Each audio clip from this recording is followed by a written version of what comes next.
Et alors que les autorités sanitaires surveillent de très près en ce moment l'arrivée des variants en France, le Haut Conseil de santé publique a recommandé hier de porter désormais des masques plus filtrants. Ce qu'il faut savoir justement sur ces masques, c'est avec vous ce soir, Clémence Delarbre. Clémence, quel masque devons-nous privilégier aujourd'hui?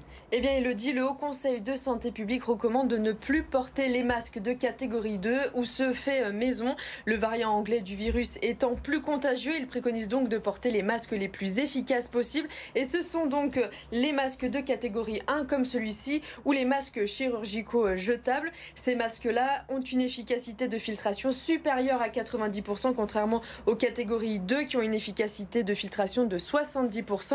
Quant aux masques qui sont faits maison, alors certes, ils sont plus sympas, mais le souci, c'est qu'il n'y a aucun contrôle. Leur efficacité peut donc varier en fonction des tissus utilisés. Donc, il n'est pas recommandé de les utiliser maintenant. Les plus efficaces, évidemment, ce sont les FFP2, mais en France, il est fortement recommandé de les laisser aux soignants.